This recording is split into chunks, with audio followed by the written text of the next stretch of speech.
Hello friends, मैं आनंद sir अपने video में आपका हार्दिक स्वागत करता हूं। लास्ट वीडियो में हमने क्वेश्चन नंबर 14 देखा था।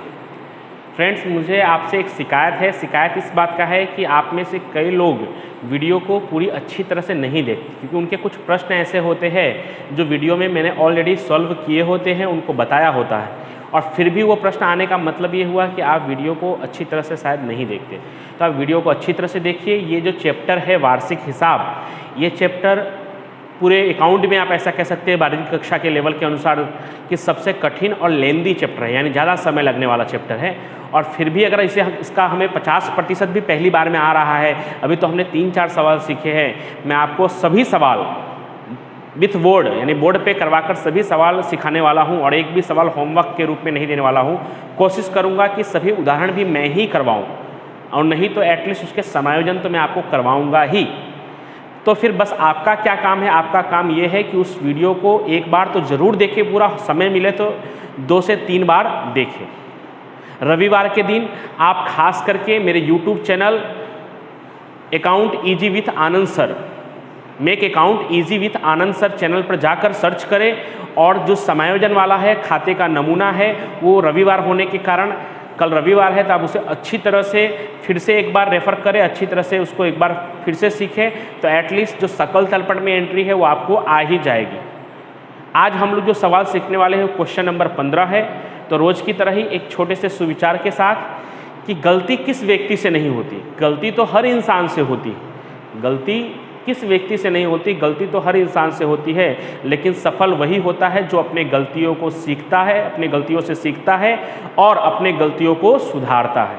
इसलिए गलती हो तो निराश मत होइए, लेकिन अपने गलती को स्वीकार कीजिए, उससे कुछ सीखिए और आगे बढ़िए। चलिए देखते हैं क्वेश्चन नंबर 15। रोज की तरह ही आपको स्क्रीन पर दिखाई देगा। हर्ष और ऐसा कुछ बच्चों की शिकायत होती है कि YouTube पे मैं जो वीडियो रखता हूँ वो उनको थोड़ा स्पष्ट नहीं दिखाई देता। आप थोड़ी देर तक वीडियो देखेंगे तो उसमें HD क्लियरिटी का भी ऑप्शन आता है, उसमें आप जाएंगे तो आपको दिखाई देगा। हम पूरी कोशिश करते हैं, लेकिन हम भी बहुत सारे साधनों से वंचित हैं। तो जितने भी मेरे पास साधन हैं, मैं उसका उपयोग करके आप तक वीडियो पहुँचाने का काम कर रहा हूँ। तो आपसे भी सहकार की अपेक्षा में रख सकता हूँ। हर्ष और ऐसा की निम्नलिखित सकल तलपट और समायोजनों को ध्यान में लेकर पेढ़ी का तारीख 31/3/17 के रोज पूरे होने वर्ष का वार्षिक हिसाब तैयार कीजिए। आप देख सकते हैं स्क्रीन पर हर्ष और ऐसा का 31/3/17 का सकल तलपट दिया हुआ है। उसमें खातों के नाम, उधार बाकी, जमा बाकी। खातों के नाम में पूंजी और आहरण हर्ष और ऐसा का दिया हुआ है। ख्याति, पेटेंट और ट्रेडमार्क जो आपकी अदृश्य संपत्ति है। लेना और देना, पहले भी आपको बता चुका हूँ। लेना यानी ग्राहक, जिसको आप देनदार भी कहते हैं, और देना यानी व्यापारी, जिसे आप लेनदार भी कहते हैं। तो लेना की उधार बाकी होती है और देना की जमा बाकी होती है। माल खाता, वहाँ पे जरूर कोष्टक में लिख ले आप खरीदी और बिक्री, नहीं तो आप नहीं समझ पाएंगे। माल खाता जहाँ लिखा है वहाँ पे कोष्टक में लिख ले खरीदी और बिक्री। जो उधार शेष दिया हुआ है वो खरीदी है, और जो जमा में दिया हुआ है वो बिक्री है। उसके बाद यंत्र संपत्ति है, और मालूम ही आपको प्रारंभिक स्टॉक, फर्नीचर, माल वापसी खाता, वो खरीद वापसी और बिक्री वापसी दोनों ही है। तो वहाँ भी कोष्टक में लिख ले खरीद वापसी और बिक्री वापसी। जो उधार में है वो बिक्री वापसी होगा, और जो जमा में है वो खरीद वापसी होगा। मजदूरी, फर्नीचर का घिसाई, ध्यान दीजिएगा आपको फर्नीचर भी दिया हुआ है और फर्नीचर का घिसाई नीचे दिया हुआ है, तो कहीं आपसे जल्दीबाजी में रह ना जाए, इसलिए हम सवाल पूरा पढ़ रहे हैं। फर्नीचर और फर्नीचर का घिसाई दोनों दिया हुआ, और समायोजन में भी घिसाई गिनने के लिए कहा है। तो वही नियम लागू होगा जो हमने पहले किया था कि अगर पहले से भी घिसाई दिया हो और घिसाई गिनने के लिए भी कहा हो, तो पहले वाला घिसाई हम क्या करेंगे? जोड़ देंगे, और जोड़ने के बाद जो कीमत आएगी उस पर हम नया घिसाई घटाएंगे, और उसकी एंट्री पहले की तरह ही संपत्ति में से माइनस और लाभ हानि खाते के उधार में। उसके बाद स्टेशनरी और छपाई खर्च, मकान, कानूनी खर्च, रोकड़ शेष, रेलवे नूर, बीमा प्रीमियम, हुंडियाँ, उसमें भी दोनों है, लेनी हुंडी, देनी हुंडी। जो उधार बाकी है वो लेनी हुंडी, और जो जमा बाकी है वो देनी हुंडी। डाक खर्च, डूबत ऋण और डूबत ऋण अनामत पहले से 2 कॉलम दिया हुआ है, और अगर समायोजन में भी दिया होगा तो हम चारों के चारों कॉलम बनाएंगे। बट्टा, दिया बट्टा और प्राप्त बट्टा दोनों दिया हुआ है। हाथ पर स्टैंप और डूबत ऋण वापसी, जिस तरह से हाथ पर रोकड़ होता है उस तरह से हाथ पर स्टैंप, यानी स्टैंप पेपर हमने कानूनी खर्च किया, उसमें से कुछ स्टैंप पेपर बच गए होंगे, तो हमारे लिए क्या है? संपत्ति। जैसे बच जाता है तो स्टॉक कहते हैं, बच जाता है रोकड़ तो हाथ पर रोकड़ कहते हैं, उसी तरह से हाथ पर स्टैंप मतलब उतना बचा हुआ है, तो हमारे लिए क्या है? संपत्ति है। डूबत ऋण वापसी, HDFC की 12% की लोन एक साथ 16 से, तो HDFC साझेदार नहीं है तो कोई दिक्कत नहीं, परसेंटेज दिया हुआ है 12%। एक साथ 16 से दिया हुआ है, तो एक साथ 16 से लेकर अगला साल हमारा खत्म कब हो रहा है 31/3/17 तक का ब्याज हम लोग गिनेंगे तो 9 महीने का ब्याज आएगा, तो वो भी आपको लिखना होगा। ऊपर हम कहीं देखे नहीं है लोन का ब्याज, यानी पूरा पूरा ब्याज चुकाना बाकी है, उसकी असर आपको पता ही है कि पूंजी दायित्व में लोन के नीचे हम जोड़ देंगे और लाभ हानि खाते के उधार में लिखेंगे। ठीक है, अब हम समायोजनों को देखते हैं। आज भी मैंने लाभ हानि वितरण खाता नहीं बनाया है क्योंकि आज भी साझेदारों से संबंधित कोई समायोजन नहीं है। पहला, अंतिम माल का स्टॉक की मूल कीमत 10,000 है, जिसमें 50% स्टॉक की कीमत की कोई उपज नहीं हो सकती। कुल कीमत कितनी है 10,000 और 10,000 का 50%, 10,000 का 50% कितना होगा 5,000, जिसकी कोई उपज नहीं होगी, यानी जीरो। 5,000 की उपज क्या है 0, तो 10,000 में से 5,000 की उपज 0 है, तो बचा कितना 5,000, तो अंतिम स्टॉक कितना माना जाएगा 5,000। वहाँ पे देख सकते हैं मैंने लिखा भी है 10,000 माइनस 5,000 बराबर 5,000, यानी 10,000 में से 5,000 का नुकसान हो गया तो कितना बचा 5,000। हम कौन सी कीमत लेंगे, जो कीमत कम है, तो 10 और 5 में कौन कम है तो 5, तो 5,000 हम लेंगे, उसी पर टिक लगा देंगे सही का निशान, क्योंकि अंतिम स्टॉक हमें अंदर नहीं मिलेगा तो बाद में हम भूल ना जाए, इसलिए उस पर सही का निशान आपको लगा देना है। आप देख सकते हैं स्क्रीन पर लगा हुआ है। दूसरा, मकान खरीदी के कानूनी खर्च 4,000 कानूनी खर्च में शामिल है। आपको 11वीं से ही पता है कि संपत्ति खरीदी बिक्री से संबंधित जो खर्च होता है वो संपत्ति में ही जोड़ दिया जाता है, और यहाँ पे क्या किया गया है, मकान का जो खरीदी का जो कानूनी खर्च है वो हमने भूल से कानूनी खर्च में लिख दिया है। तो क्या करेंगे आप, आसान है एकदम, कानूनी खर्च में से माइनस कर देंगे और मकान में प्लस कर देंगे। तो आप लगा दीजिए मकान पर नंबर 2 और कानूनी खर्च पे नंबर 2, ऐसा हो सके तो मकान पे नंबर 2 प्लस और कानूनी खर्च पे नंबर 2 माइनस, याद रखने के लिए कि कानूनी खर्च में से आपको माइनस करना है, मकान का कानूनी खर्च ऐसा लिखकर और मकान में प्लस कर देना है। तीसरा, देनदार पर 5% डूबत ऋण अनामत का प्रावधान कीजिए। तो देनदार तो नहीं है, लेना लिखा हुआ है उसके बदले, तो लेना पे नंबर 3, डूबत ऋण अनामत, डूबत ऋण, घिसाई, अपलिखित, सबकी एंट्री आपको पता है एक जैसी एंट्री होती है, जिसके बारे में कहा हो उसमें से माइनस करेंगे और लाभ हानि खाते के उधार में डूबत ऋण के जो 4 कॉलम बनते हैं उसमें तीसरे नंबर पर आता है डूबत ऋण अनामत समायोजन, उसमें लिख देंगे। डूबत ऋण समायोजन नहीं है तो डैश कर देंगे हम। चौथा, फर्नीचर पे 10% और मकान पे 5% घिसाई गिनना है। ध्यान रखिएगा कि फर्नीचर का घिसाई पहले से भी दिया है और गिनने के लिए भी कहा है, तो पहले वाला घिसाई हम क्या करेंगे जोड़ देंगे और जोड़ने के बाद जो कीमत आएगी उस पर हम घिसाई गिनेंगे। तो लगा दीजिए फर्नीचर पे नंबर 4, मकान पे भी 5% घिसाई गिनना है तो मकान पे भी नंबर 4, मकान पे ऑलरेडी नंबर 2 लगा हुआ है, यानी वो कानूनी खर्च जोड़ने के बाद जो रकम आएगा उस पर हम घिसाई गिनेंगे। पांचवा, पेटेंट और ट्रेडमार्क का 1/3 भाग अपलिखित करना है। तो घिसाई और अपलिखित की एंट्री आपको पता ही है, जिसमें से कहा होगा जितना कहा होगा उतना माइनस और लाभ हानि के उधार में। तो पेटेंट और ट्रेडमार्क ऊपर से तीसरे नंबर पे है, उस पर आप नंबर 3 लगा दीजिए, उसकी एंट्री आपको पता ही है कि उसमें से माइनस करेंगे और लाभ हानि खाते के उधार में लिखेंगे। चलिए अब इसका सॉल्यूशन देखते हैं हम लोग। तो सबसे पहले क्या दिया हुआ है, पूंजी और आहरण।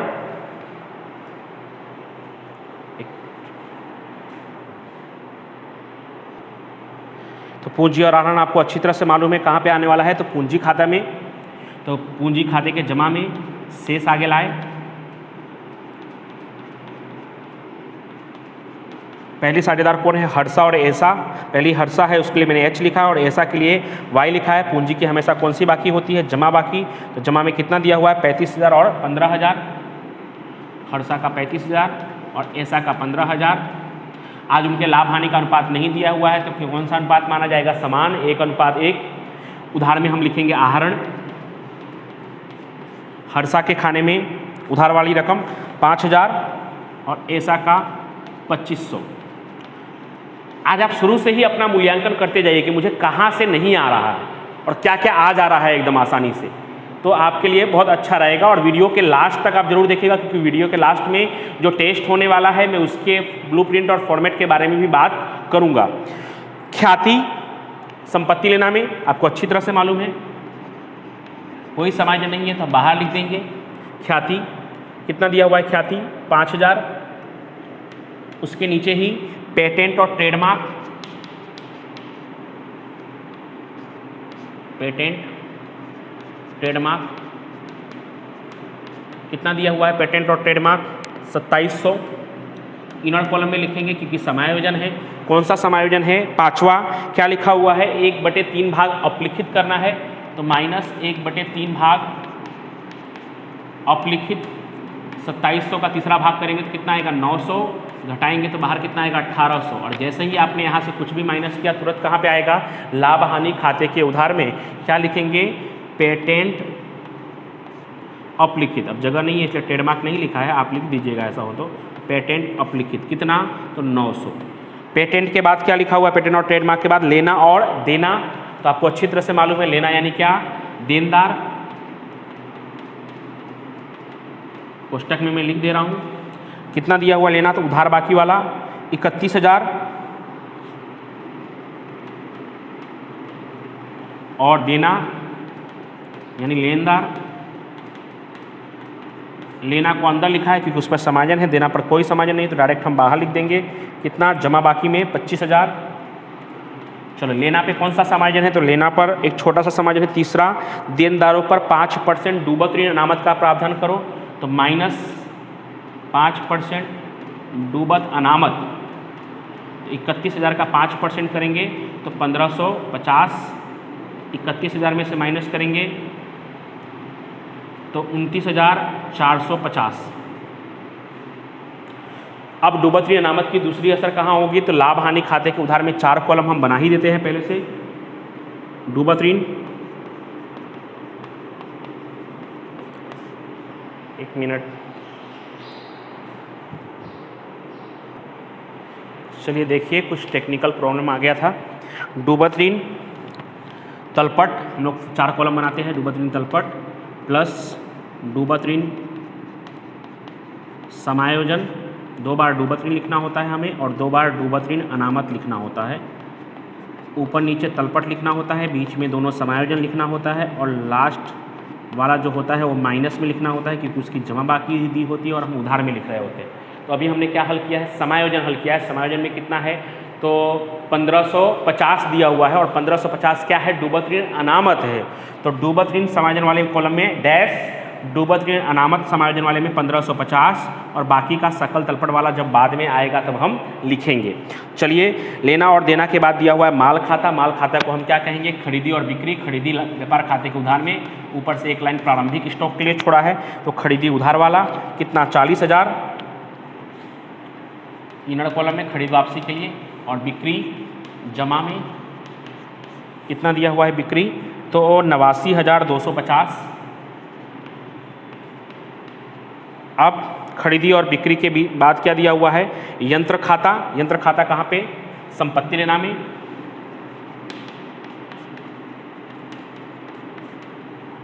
कितना है यंत्र खाता, तो यंत्र खाता 15,000, कोई समायोजन नहीं है तो डायरेक्ट हम बाहर लिख देंगे।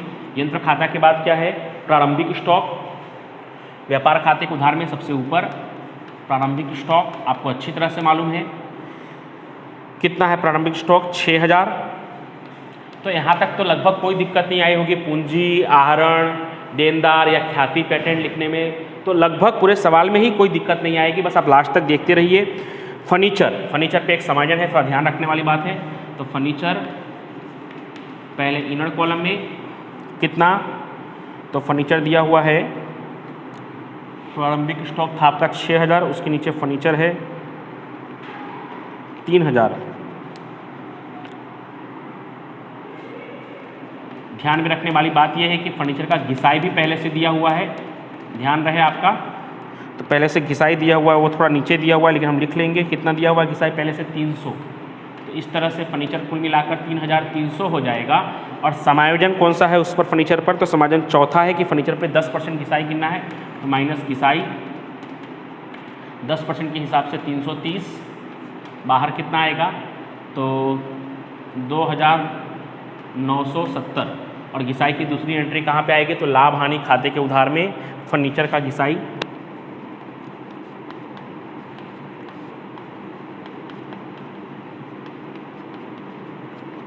330। पहले से भी घिसाई दिया था तो पहले वाली घिसाई हमने जोड़ दिया और फिर नई कीमत पर हमने 10% घिसाई घटाकर लाभ हानि खाते के उधार में लिख दिया है। फर्नीचर की घिसाई के बाद स्टेशनरी और छपाई खर्च है, तो लाभ हानि के उधार में ही आएगा। स्टेशनरी खर्च कितना दिया हुआ है, स्टेशनरी छपाई खर्च 1550।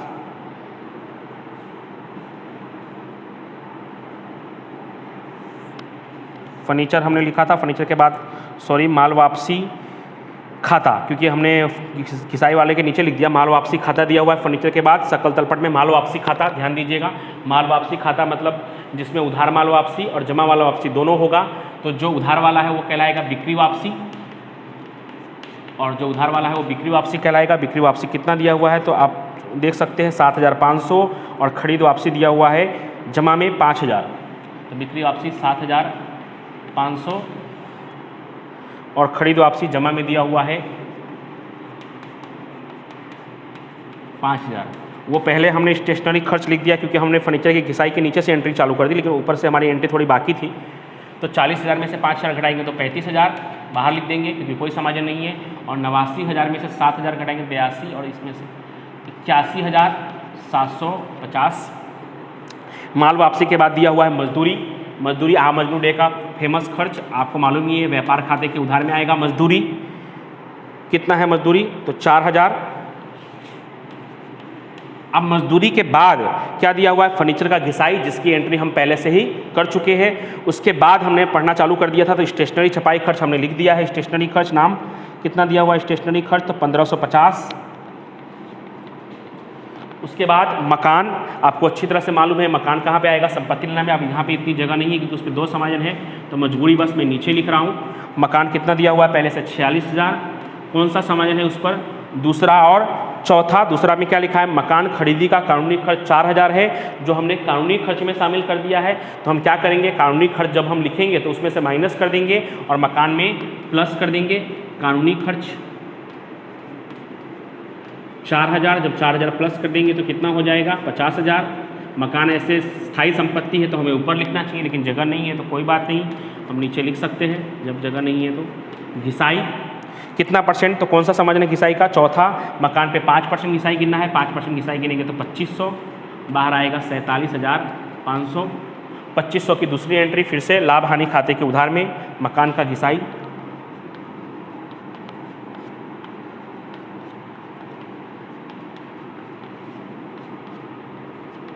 $2,500। उसके बाद कानूनी खर्च आपको मालूम ही है लाभ हानि में आएगा, खर्च लिखा है तो इनर कॉलम में क्योंकि समायोजन है। तो कानूनी खर्च कितना दिया हुआ है, कानूनी खर्च तो कानूनी खर्च दिया हुआ है 6,500। समायोजन है उसके ऊपर, कौन सा समायोजन है उसके ऊपर कानूनी खर्च पर, तो उस पर दूसरा समायोजन है कि मकान खरीदी का जो 4,000 कानूनी खर्च का था उसका समावेश हमने कानूनी खर्च में कर लिया है। तो यहाँ से क्या कर देंगे, माइनस कर देंगे मकान का कानूनी खर्च या मकान का इतना लिख देंगे तो भी चलेगा 4,000। तो बाहर कितना आएगा 2,500।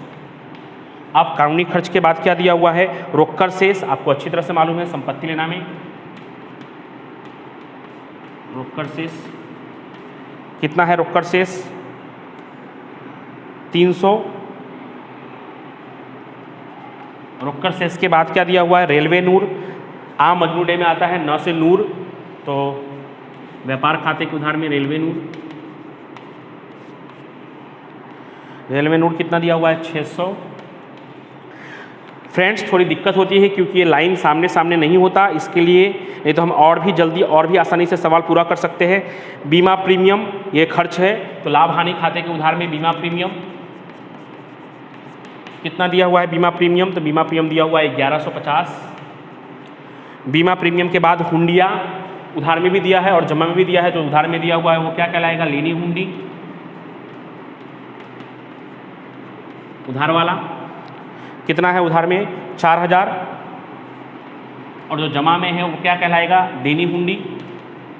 आपको नहीं समझ में आया तो आप सिर्फ हुंडी भी लिख सकते हैं, उधार वाले को उधार में लिख देंगे और जमा वाले को जमा में लिख देंगे। तो देनी हुंडी जमा में कितना दिया हुआ है, जमा में तो 2,500। देनी हुंडी के बाद डाक खर्च है आपके लिए, तो लाभ हानि खाते के उधार में डाक खर्च कितना दिया है, डाक खर्च तो 2,000। डूबत ऋण और डूबत ऋण अनामत उसके लिए हमने पहले से कॉलम बनाकर रखा है। डूबत ऋण तलपट 1,500 और डूबत ऋण अनामत जमा बाकी दिया है उसका 2,000। अब क्या करेंगे हम लोग, जोड़ेंगे 1,500 1,500 3,050 में से 2,000 घटाएंगे तो कितना आएगा 1,050, क्योंकि ऊपर के 3 रकम को जोड़कर लास्ट वाला हमें माइनस करना होता है। उसके बाद बट्टा उधार में भी दिया है और जमा में भी दिया है। जो उधार में दिया है वो कहलाएगा दिया बट्टा, तो उधार वाला दिया हुआ है 750 और जो जमा में है वो कहलाएगा प्राप्त बट्टा, वो दिया हुआ है 1500, लाभ हानि के जमा में लिखेंगे हम। उसके बाद हाथ पर स्टैंप और डूबत ऋण वापसी, मैंने बताया कि स्टैंप बच गया उसे हम हाथ पर स्टैंप कह रहे हैं, तो वो कहाँ पे आएगा, तो संपत्ति लेना में हाथ पर स्टैंप, जगह नहीं है फ्रेंड्स इसे थोड़ा छोटा छोटा लिख रहा हूँ। कितना है हाथ पर स्टैंप, तो उधार बाकी दिया हुआ है उसका 150 रुपये का हमारा स्टैंप पेपर बचा हुआ है, हमारे लिए संपत्ति है, और डूबत ऋण वापसी हमारे लिए आय है, तो लाभ हानि के जमा में डूबत ऋण वापसी कितना है, डूबत ऋण वापसी तो आप देख सकते हैं डूबत ऋण वापसी जमा में दिया हुआ है 1250, हमारे लिए आय है, आपको अच्छी तरह से पता है। HDFC की 12% की लोन किसकी भी होगी तो कहाँ पे आएगा, पूंजी दायित्व में आएगा, लिख देते हैं उसको पूंजी दायित्व में। HDFC की 12% की लोन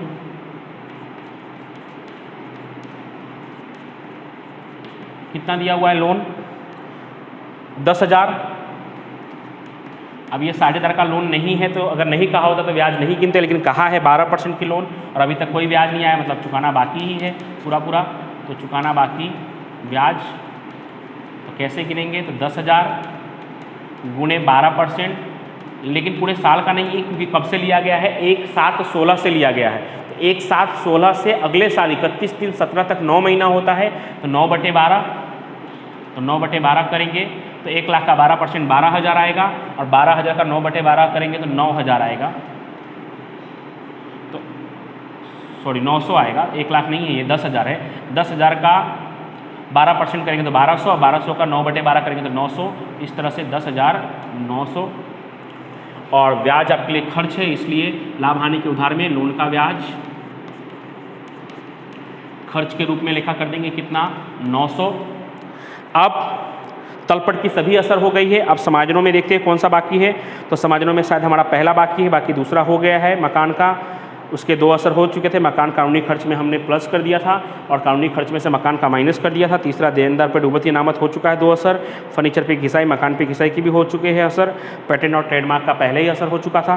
तो पहला समाजन अंतिम स्टॉक का बाकी है, तो अंतिम स्टॉक कितना हमने गणना किया था, 5,000। कहाँ पे आएगा तो आपको पता है, व्यापार खाते के जमा में अंतिम स्टॉक 5,000 और संपत्ति लेना में अंतिम स्टॉक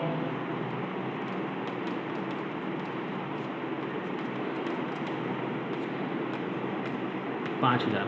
तो इस तरह से हमारा सवाल पूरा हो गया। अब हम इसे बंद कर देंगे, आप भी आसानी से बंद कर सकते हैं, फिर भी मैं बंद कर दे रहा हूँ, मेरे पास सॉल्यूशन है। तो पहले हम लोग बंद करेंगे व्यापार खाता, व्यापार खाते के जमा का योग ही ज़्यादा आएगा, 86,750, 86,750। उधार में जो डिफरेंस आएगा वो कहलाएगा सकल लाभ, क्वेश्चन मार्क। कितना आ रहा है डिफरेंस से, 41,150। अब यही सकल लाभ यहाँ पे उधार में है, तो यहाँ पे हम कहाँ लिखेंगे, जमा में सकल लाभ 41,150। अब जमा पक्ष का योग लाभ हानि का भी ज़्यादा ही आएगा, तो जमा पक्ष का योग 41,150, 1,500 और 1,250 जोड़ेंगे तो हमने यहाँ पे बनाया है, तो 43,900। 43,900 में से ये सब माइनस करेंगे तो आपका शुद्ध लाभ, या इसी को ही कह सकते हैं आप वितरण पात्र लाभ, वितरण पात्र लाभ, जो हम H और Y के बीच कोई अनुपात नहीं दिया है लाभ हानि का, तो समान अनुपात में बांटेंगे तो डिफरेंस से निकाल रहे हैं, तो ये लाभ आ रहा है 30,270, यानी 43,900 में से उधार की जितनी भी रकम है माइनस करने के बाद आ रहा है 30,270। 30,270 को जब आप समान भागों में बांटोगे तो 15,135, 15,135 बांटना आपको पता ही है, 30,270 गुणे 1/2 गुणे 1/2 करेंगे 2 बार तो 15,135, 15,135। अब यहाँ पे उधार में आया तो यहाँ पे जमा में वितरण पात्र लाभ, पहले वाले का 15,135 और दूसरे वाले का भी 15,135। पूंजी खाते का तो जमा का योग ही ज़्यादा आता है हमेशा, और इतना कुछ योग भी नहीं है, तो आराम से हम कर सकते हैं 50,135 और 15 30, 30,135, 50,135 और 30,135 घटाएंगे तो हमें मिलेगा शेष आगे ले गए, क्वेश्चन मार्क, 45,135 और 30,135। ओके, अब ये हम लोग कहाँ पे लिखे, सॉरी 30,135 में से 2500 माइनस करेंगे तो 27,635। ठीक है, अब ये हम लिखेंगे पूंजी के रूप में, पूंजी दायित्व में एच वाई हर्षा और ऐसा, हर्षा का 45,135 और उसका 27,635। इस तरह से दोनों का जब योग करेंगे तो 72,770, एक बार चेक भी कर लेंगे, 72,770। लेना अंदाज लिखा हुआ है 25,000, ये रहा। लोन का लिखा है 10,900 और देनी हुंडी का लिखा है 2,500, बराबर है। सबको जोड़ देंगे तो 1,11,170, 1,11,170। उस तरफ का भी 1,11,170।